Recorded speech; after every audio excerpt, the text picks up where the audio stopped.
నమస్కారం. సిసిసి న్యూస్కు స్వాగతం. ముందుగా ముఖ్యాంశాలు. వైద్య కళాశాల నిర్వహణపై సర్వత్రా ఉత్కంఠ, ఏకాభిప్రాయం లేని అధికార ప్రతిపక్ష నేతలు. పెంచిన పని గంటలు తగ్గించాలని సిఐటియు డిమాండ్, ధవళేశ్వరంలో నిరసన ప్రదర్శన. గోదావరి తీరంలో ఘనంగా ఆధ్యాత్మిక కార్యక్రమాలు, ఆలయాల్లో ప్రత్యేక పూజలు నిర్వహిస్తున్న భక్తులు. పని గంటలను 8 నుండి 10 గంటలకు పెంచడాన్ని వ్యతిరేకిస్తూ సిఐటియు ఆధ్వర్యంలో ధవళేశ్వరం కాటన్ బ్యారేజ్ వద్ద నిరసన కార్యక్రమం నిర్వహించారు. కార్మికుల సంక్షేమాన్ని పరిగణలోకి తీసుకుని 8 గంటల పని విధానాన్ని కొనసాగించాలని సిఐటియు నాయకులు డిమాండ్ చేశారు. 10 గంటలకు పెంచడాన్ని వ్యతిరేకిస్తూ సిఐటియు తూర్పుగోదావరి జిల్లా కమిటీ ఆధ్వర్యంలో ధవళేశ్వరం కాటన్ బ్యారేజ్ వద్ద నిరసన వ్యక్తం చేశారు. ఈ సందర్భంగా సిఐటియు జిల్లా ఉపాధ్యక్షులు టి.ఆర్. మాట్లాడారు. కేంద్రంలో ప్రభుత్వం తీసుకువచ్చిన లేబర్ కోడ్స్లోని అంశాలను రాష్ట్రంలో కూటమి ప్రభుత్వం అమలు చేయడాన్ని ఖండించారు. ఆంధ్రప్రదేశ్ అసెంబ్లీలో సెప్టెంబర్ 19న ఎన్డీఏ భాగంగా ఉన్న తెలుగుదేశం, జనసేన, బీజేపీ సభ్యులందరూ ఫ్యాక్టరీలు, షాపులు, సంస్థల్లో పనిచేసే కార్మికుల పని గంటల పెంపును ఆమోదించారని తెలిపారు. రాష్ట్రం ఏర్పడినప్పటి నుంచి నేటి వరకు కనీస వేతనాలు పెంచని ప్రభుత్వం పని గంటలు పెంచడాన్ని విమర్శించారు.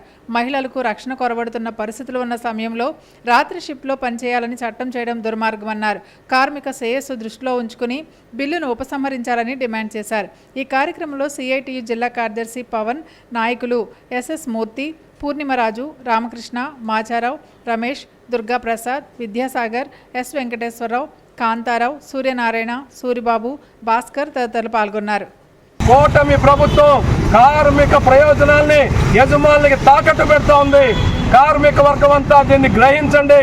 10 గంటల్ని తిరిగి 8 గంటలకు పునరుద్ధరించే వరకు, ఈ శాసనసభ చేసిన చట్ట సవరణని వెనక్కి తీసుకునే వరకు కార్మిక వర్గం పెద్ద ఎత్తున పోరాడాలని చెప్పని సిఐటియు తూర్పుగోదావరి జిల్లా కమిటీ తరఫున జిల్లాలో ఉన్నటువంటి కార్మిక వర్గానికి పిలుపునిస్తున్నాం, విజ్ఞప్తి చేస్తున్నాం. రాబోయే కాలంలో ప్రతి పారిశ్రామిక ప్రాంతంలోని ప్రతి షాపు దగ్గర ఈ 10 గంటల పెంపుదలకు వ్యతిరేకంగా కార్మిక వర్గం పోరాడాలని చెప్పని కార్మిక వర్గానికి విజ్ఞప్తి. రాజమండ్రి కొంతమూరు గ్రామంలో శ్రీ కనకదుర్గాదేవి ఆలయంలో అమ్మవారికి 108 కలశాలతో సప్తనది స్నానం చేయించారు. రాజమహేంద్రవరం కొంతమూరు గ్రామం బీసీ కాలనీలో కొలువైన శ్రీ కనకదుర్గాదేవి ఆలయంలో శ్రీ కనకదుర్గాదేవి అమ్మవారి మహోత్సవాలు పురస్కరించుకుని బీసీ కాలనీ శ్రీ వరసిద్ధి వినాయక స్వామివారి ఆలయం నుండి 108 కలశాలతో మహిళలు శ్రీ వారాహి అమ్మవారి ఆలయానికి చేరుకుని తర్వాత నూకాలమ్మ అమ్మవారి ఆలయం వరకు వచ్చి శ్రీ కనకదుర్గాదేవి అమ్మవారి ఆలయానికి చేరుకుని అమ్మవారికి 108 కలశాలతో సప్తనది స్నానం చేయించారు. ఈ కార్యక్రమంలో మహిళలు భారీ సంఖ్యలో పాల్గొన్నారు. ఈ కార్యక్రమాలు శ్రీ కనకదుర్గాదేవి ఆలయ కమిటీ ఆధ్వర్యంలో వైభవంగా నిర్వహించారు. ఈ సందర్భంగా అమ్మవారి శరన్నవరాత్రుల్లో ప్రతిరోజు ఉదయం కుంకుమ పూజలు నిర్వహించడం జరుగుతుందని, నవరాత్రుల్లో అమ్మవారు ప్రతిరోజు వివిధ రూపాల్లో దర్శనమిస్తారని, అంతేకాకుండా అక్టోబర్ 4వ తేదీ అమ్మవారి ఊరేగింపు ఏర్పాటు చేయడం జరిగిందని కమిటీ సభ్యులు తెలియజేశారు.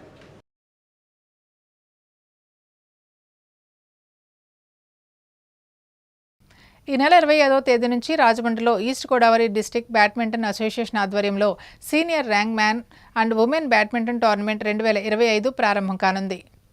East Godavari district badminton association ఆధ్వర్యంలో Yonex sunrise all India senior ranking men and women badminton tournament 2025 Narayanapuram RMC city badminton కోర్టులో మారంపొడి బత్తిన స్పోర్ట్స్ కాంప్లెక్స్ 2 ప్రదేశాల్లో ఏర్పాటు పూర్తి చేశారు. ఈ నెల 21వ తేదీ నుండి 24 వరకు క్వాలిఫై మ్యాచ్లు నిర్వహించడం జరుగుతుందని, 25వ తేదీ నుండి మెయిన్ డ్రాలు జరుగుతాయని, ఈ టోర్నమెంటులో 1500 మంది క్రీడాకారులు 29 రాష్ట్రాల నుంచి ఈ టోర్నమెంట్లో పాల్గొంటారని నిర్వాహకులు తెలియజేశారు. అంతేకాకుండా 25వ తేదీ ఉదయం టోర్నమెంట్ ప్రారంభోత్సవం జరుగుతుందని, 28వ తేదీ సాయంత్రం క్లోజింగ్ ఫంక్షన్ జరుగుతుందని తెలియజేశారు. 1500 మంది క్రీడాకారులు వచ్చారు. ఈ టోర్నమెంట్ 21st నుంచి 24 దాకా క్వాలిఫైయింగ్ మ్యాచెస్ జరుగుతాయి. 25th నుంచి మెయిన్ డ్రా జరుగుతుంది. 25th మార్నింగ్ ఇనాగరేషన్ ఉంటుంది. 28th ఈవినింగ్ క్లోజింగ్ ఫంక్షన్ ఉంటుంది. సుమారు దేశంలోని 29 రాష్ట్రాలు కలిపి సుమారు 1500 మంది క్రీడాకారులు మెన్ అవుతే ఉమెన్ అవుతే వచ్చి ఉన్నారు. ఈ 4 రోజులు జరిగే క్వాలిఫైయింగ్ మ్యాచ్లో క్వాలిఫై అయిన వాళ్ళు మెయిన్ డ్రా అర్హత పొందుతారు. అర్హత పొందిన వాళ్ళు 25th నుంచి టోర్నమెంట్ జరుగుతుంది.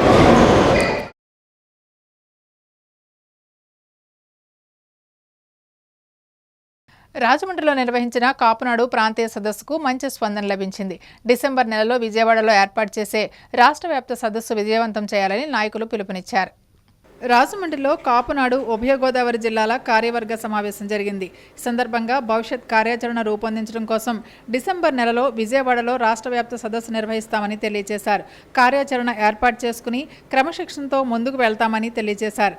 కాపునాడు జాతీయ అధ్యక్షులు గాళ్ల సుబ్రహ్మణ్యం, శాసనమండలి సభ్యులు సోం వీర్రాజు, రాజానగరం శాసనసభ్యులు బత్తుల బలరామకృష్ణ, పంతం సత్యనారాయణ చారిటబుల్ ట్రస్ట్ చైర్మన్ పంతం కొండలరావు, రాజమండ్రి టీడీపీ అధ్యక్షులు మధ్య రాంబాబు, బొమ్ముల దత్తు, అడబల రామకృష్ణ, కాపునాడు రాష్ట్ర నాయకులు ఏలూరు, నరసాపురం, అమలాపురం, కాకినాడ, రాజమండ్రి పార్లమెంట్ నాయకులు, మహిళా నాయకులు, రాష్ట్ర వర్కింగ్ ప్రెసిడెంట్ కోటిపల్లి వెంకటరామారావు పాల్గొన్నారు. గుదే రఘునరేష్ అధ్యక్షతన జరిగిన ఈ కార్యక్రమంలో భారీ ఎత్తున గోదావరి జిల్లాల కాపునాడు కార్యవర్గ సభ్యులు పాల్గొన్నారు. ముమ్మడి వీరబాబు, రుద్రప్రసాద్, దేశినిడి రాంబాబు, కాళ్ల చక్కారావు తదితరులు సభను పర్యవేక్షించారు. రఘునరేష్ అధ్యక్షతన ఈ కార్యక్రమం నిర్వహించారు.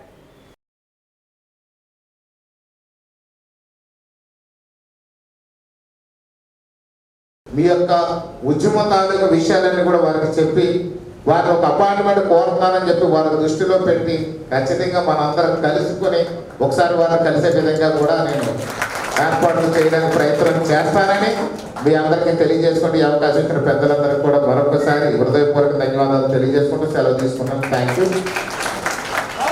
సభా సంస్కృతి కాకపోయినా కొంచెం బయట వేరే ఫంక్షన్లు ఉన్నాయి, ఏమనుకోద్దు. జాతీయ అధ్యక్షుల వారికి కానీ అవకాశం ఇచ్చినట్లయితే నేను వెళ్ళి ఆ కార్యక్రమాలు చక్కబెట్టుకుంటాను సార్. ఈ అవకాశం ఇచ్చిన పెద్దలందరూ జరగాలి. నేను రాజకీయాల్లో ఉండి అన్నీ గమనిస్తున్నా. సుబ్రహ్మణ్యం గారు గమనిస్తున్నారు, మనం కూడా గమనిస్తున్నాం. రేపు 29 ఏం జరుగుతుందో ఎవరికీ తెలియదు, కానీ మనమైతే సిద్ధంగా ఉండాలి. జాతి సిద్ధంగా ఉండాలి, కమ్యూనిటీ సిద్ధంగా ఉండాలి. దేనికంటే ఏంటంటే అంటే కాలం నిర్ణయిస్తుంది, సమయం వస్తుంది, ఎప్పుడు ఒకేలాగా ఉంటుంది అని మనము అనుకోవడానికి వీల్లేదు. అన్ని ప్రయత్నాలు అన్ని వేళల తదనుగుణంగా జరుగుతున్నటువంటి బాణీలోనే ఈ సమావేశం కూడా. చెప్పే మాటలకి చేతలకి చాలా తేడా ఉంటుంది. వాస్తవంగా ఏం జరుగుతుంది అనే దానికి వచ్చి నాకు తెలుసు. అందు గురించి నేను ఆ భూమి సమస్యల మీద ఏదైనా ఉంటే కనుక ఎవరికైనా చెప్పండి. రాష్ట్ర వ్యాప్తంగా కూడా జస్ట్ ఒక నెంబర్ గతంలో ఉండవల్లి అరుణ్ కుమార్ గారు ఎంపీ గారి ద్వారా జస్ట్ అది ఓపెన్ చేయించాను. ఎందుకంటే ఆయన ప్రముఖ వ్యక్తి కాబట్టి ఆయన ద్వారా కొంచెం ప్రచారం వస్తుంటే నాకు 4-5 జిల్లాల నుంచి కూడా ఫోన్లు వచ్చినాయి. వాళ్ళకి గైడ్ చేయడం. గుదే రఘునరేష్ గారి నాయకత్వంలో ఇవాళ వందలాది కార్యకర్తలు కలవటం, కలిసి మా అప్పీల్ని వారికి తెలియజేయటం, రాష్ట్రంలో కాపుల మీద జరుగుతున్న అన్ని రంగాల అణచివేతలు, రాజకీయంగా పరంగా కానీ సామాజిక పరంగా కానీ ప్రభుత్వ పరంగా ఏ పథకాన్ని ఏ పదవులను కూడా కాపు సామాజిక వర్గానికి వారి జనాభా దామాషా కాకుండా ఏదో మొగస్తుతి 1-2 పదవులు ఇచ్చి సరిపెట్టుకునే ధోరణిని నిరసిస్తూ అలాగే రాష్ట్రంలో కాపుల మీద జరుగుతున్న అన్యాయాలను వ్యతిరేకించాలని కోరుకుంటూ విజయవాడ సమావేశానికి కాపు సమస్యల మీద చర్చించడానికి పెద్ద భారీ ఎత్తున రాష్ట్ర స్థాయి సదస్సు ఏర్పాటు చేస్తాం. దానికి అందరినీ రావాల్సిందిగా కోరుతూ మనకు సంబంధించిన మన కులానికి సంబంధించిన అన్ని విషయాల్లోని కూడా ఈ ప్రభుత్వంతో మన హక్కుల్ని సానుకూల ధోరణిలో వెళ్ళి సాధించుకోవాల్సిందిగా అందరికీ విజ్ఞప్తి చేస్తూ, మరి గత ప్రభుత్వంలో చూసాం ఆ ప్రభుత్వం కాపుల్ని చాలా చిన్న చూపు చూస్తుంది. కానీ అటువంటి పరిస్థితి ఇప్పుడు లేదు. గౌరవ ముఖ్యమంత్రి నారా చంద్రబాబు నాయుడు గారు కానీ, మరి ఉప ముఖ్యమంత్రి పవన్ కళ్యాణ్ గారు కానీ, విద్యాశాఖ మంత్రి నారా లోకేష్ గారు కానీ రాష్ట్ర అభివృద్ధికి, ఉద్యోగ అభివృద్ధికి, పరిశ్రమల అభివృద్ధికి, అన్ని విధాల పర్యావరణ అభివృద్ధికి అన్ని విధాలుగా వారు ప్రయత్నం చేస్తున్నారు. ఇక్కడ సానుకూలం విషయం ఏంటంటే మన కాపు కులం విషయంలో కూడా వారంతా కూడా సానుకూలంగా ఉన్నారు. కాబట్టి మనకు కావాల్సిన హక్కుల్ని, మనకు రావాల్సిన ఏవైతే ఉన్నాయో ప్రభుత్వ పరంగా వాటన్నిటి మీద మనకు ఐక్యంగా కార్యాచరణ రూపొందించుకుని ముందుకు వెళదామని తెలియజేసుకుంటూ, మరి భవిష్యత్తులో జరిగే కార్యక్రమాలన్నీ విజయవంతం చేయాలని కార్యవర్గం వారందరికీ ధన్యవాదాలు తెలియజేసుకుంటూ సెలవు.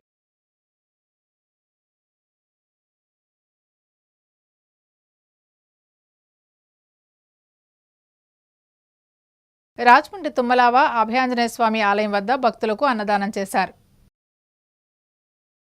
రాజమహేంద్రవరం తుమ్మలావ అభయ ఆంజనేయ స్వామి ఆలయం వద్ద గణపతి నవరాత్రి మహోత్సవాలు ముగింపు సందర్భంగా అన్నదాన కార్యక్రమం జరిగింది.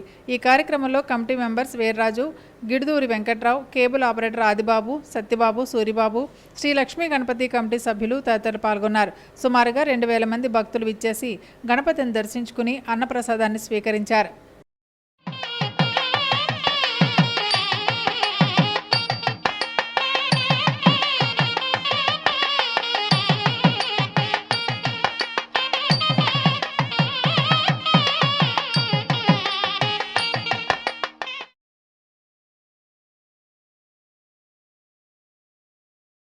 రాజమండ్రి 44వ వార్డులో గణపతి మహోత్సవాల ముగింపు సందర్భంగా అన్నదానం చేశారు.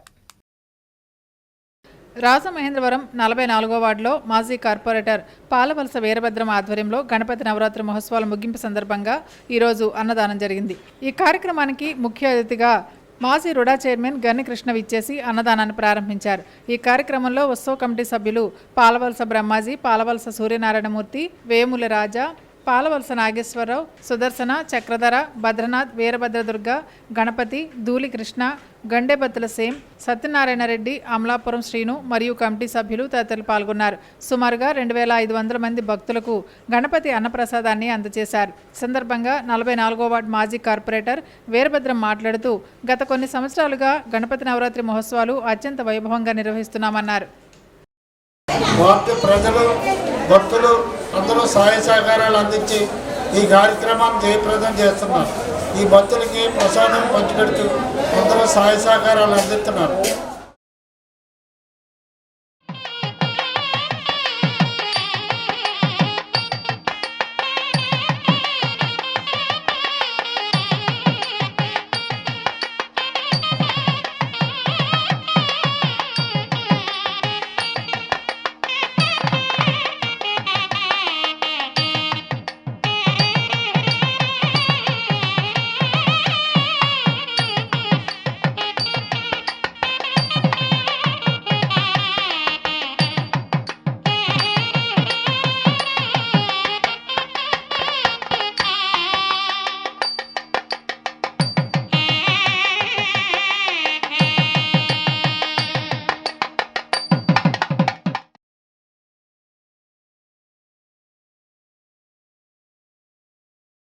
రాజమండ్రి ధర్మంచెర ఫంక్షన్ హాల్లో ఆంధ్రప్రదేశ్ కాపు టీచర్స్ వెల్ఫేర్ అసోసియేషన్ తూర్పుగోదావరి జిల్లా శాఖ ఆధ్వర్యంలో ఉత్తమ ఉపాధ్యాయ పురస్కార గ్రహీతలను సత్కరించారు. ఆంధ్రప్రదేశ్ కాపు టీచర్స్ వెల్ఫేర్ అసోసియేషన్ తూర్పుగోదావరి జిల్లా శాఖ ఈరోజు రాజమహేంద్రవరం ధర్మంచెర ఫంక్షన్ హాల్లో ఉత్తమ ఉపాధ్యాయ పురస్కారాల గ్రహీత సన్మానం జరిగింది. కాపు రాష్ట్ర జిల్లా ఉత్తమ ఉపాధ్యాయ పురస్కార గ్రహీతలకు ఇటీవల పదోన్నతి పొందిన ఉపాధ్యాయులకు, కాట్వాకు డోనర్స్ రూపంలో సహాయ సహకారాలు అందిస్తున్న ఉపాధ్యాయ మిత్రులకు, ఇటీవల పోటీ పరీక్షలు రాసి డిఎస్సిలో సెలెక్ట్ కాబడి నూతనంగా ఉపాధ్యాయ వృత్తిలోకి ప్రవేశిస్తున్న మిత్రులకు ఘనంగా కాట్వా తూర్పుగోదావరి జిల్లా శాఖ సన్మానం నిర్వహించింది. ఈ కార్యక్రమానికి ముఖ్య అతిథులుగా కాట్వా రాష్ట్ర ప్రధాన కార్యదర్శి Gopisetti Bangaraju, retired principal Devalanka Boraiah, retired director Kotipalli Satyanarayana, Kapu నాయకులు Desareddy Balaram Naidu, Katwa retiring wing chairman Chebrolu Venkatachalam, Katwa రాష్ట్ర ఉపాధ్యక్షులు మంగిన రామారావు, తూర్పుగోదావరి జిల్లా అడ్మిన్ పడాల చక్రినాయుడు, ప్రధానోపాధ్యాయులు సంఘం రాష్ట్ర సహా అధ్యక్షులు కోలా సత్యనారాయణ, జిల్లా అధ్యక్షులు రమణారావు ఈ కార్యక్రమానికి హాజరయ్యారు. ఈ కార్యక్రమంలో అనేక మంది ఉపాధ్యాయ మిత్రులను కాట్వా ఆధ్వర్యంలో ఘనంగా సత్కరించారు. ఈ కార్యక్రమం జిల్లా శాఖ అధ్యక్షులు ఇంటి నాగేశ్వరరావు, ప్రధాన కార్యదర్శి అర్జునుడు, ఆర్థిక కార్యదర్శి చౌడిశెట్టి బాలాజీ వరప్రసాద్ ఆధ్వర్యంలో దాదాపు 120 మంది పైగా ఉపాధ్యాయ మిత్రులు హాజరయ్యారు. ఈ కార్యక్రమంలో రాష్ట్ర ఉత్తమ ఉపాధ్యాయ అవార్డు గ్రహీత, పూర్వపు శాటిలైట్ సిటీ హైస్కూల్ ప్రధాన ఉపాధ్యాయుని బత్తిన రాజరాజేశ్వరి, జిల్లా స్థాయిలో ఉత్తమ ఉపాధ్యాయ అవార్డు గ్రహీతలను ఘనంగా సత్కరించడం జరిగింది.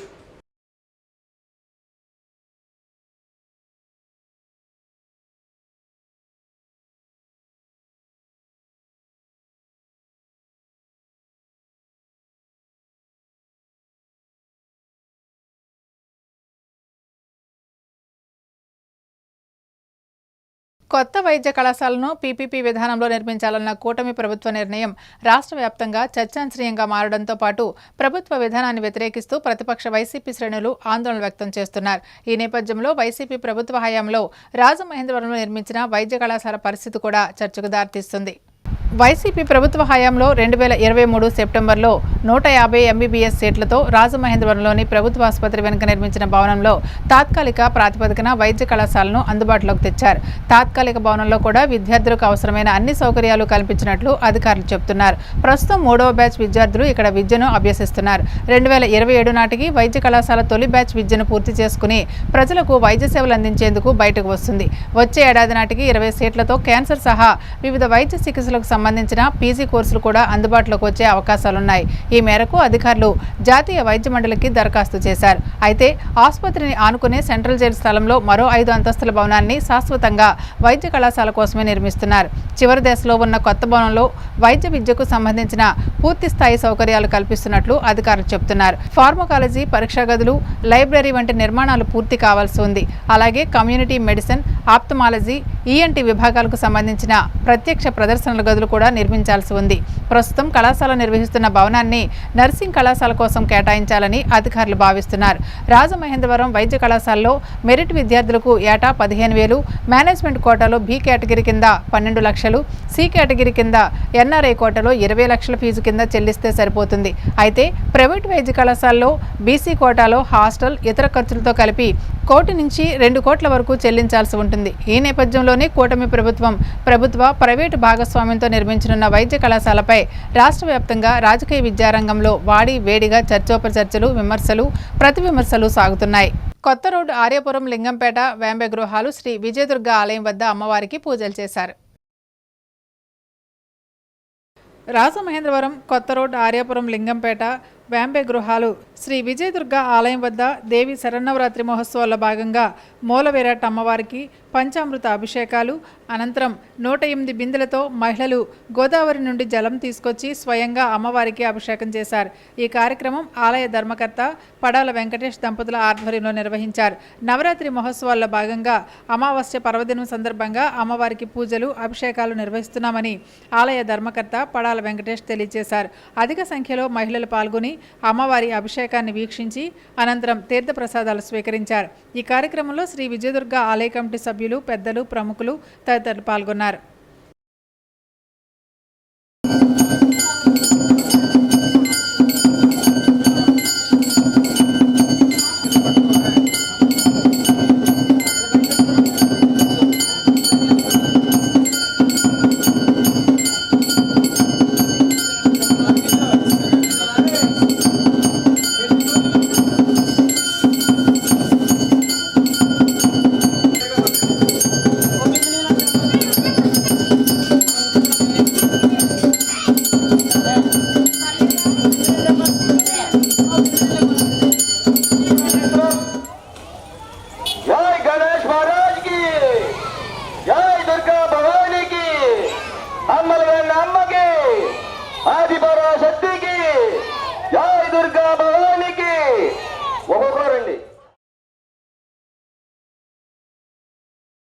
రాజమండ్రి గోదావరి గట్టు శ్రీ శృంగేరి శంకరమఠంలో ప్రత్యేక పూజలు జరిగాయి.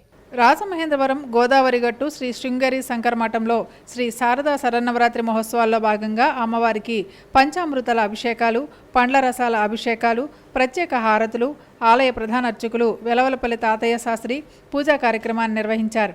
బ్రహ్మశ్రీ విశ్వనాథ గోపాలకృష్ణ శాస్త్రి విచ్చేసి అమ్మవారిని దర్శించుకుని నవరాత్రి విశిష్టత తెలియజేశారు. ఈ కార్యక్రమంలో ధర్మాధికారి వేరూరు వెంకటరమయ్య బాలాజీ దంపతులు పాల్గొన్నారు. భక్తులు విచ్చేసి అమ్మవారిని దర్శించుకుని తీర్థప్రసాదాలు స్వీకరించారు. మన అనుబంధ మఠాలన్నింటిలోనూ కూడా ఈ నవరాత్రాల్లో శతచండీ యాగం చేయటం ఒక అలవాటుగా ఉంది. అది కూడా ఇక్కడ జరుగుతుంది. అనేక రకాలైన విశేష అర్చనలు ఉంటాయి. సాయంకాలం వేళ నీరాజన మంత్రపుష్పాలు ఉంటాయి. భక్తులందరూ ఈ శరన్నవరాత్రాల్లో ఈ పూజలు తప్పనిసరిగా చేసుకోవాలి. ఒకవేళ 9 రోజులు చేయడానికి ఏదైనా ఇబ్బందులు ఉంటే దేవీ త్రిరాత్ర వ్రతం అని చివరిలో 3 రోజులైనా పుస్తక రూపిణి సరస్వతీ పూజ అని త్రిరాత్ర వ్రతం అని 3 రోజులు చేయమని ఉంది. అది కూడా చేతకాని వాళ్ళకి దుర్గాష్టమి కానీ దుర్గా నవమి కానీ ఆ రెండిటిల్లో ఏదో ఒక రోజు అమ్మవారిని పూజ చేయడం విధిగా చేయాలి.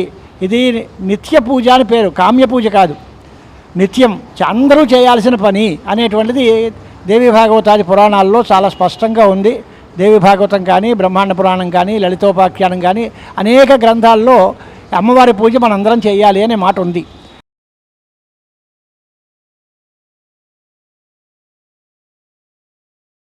వార్తలు ముగించే ముందు ముఖ్యాంశాలు మరోసారి.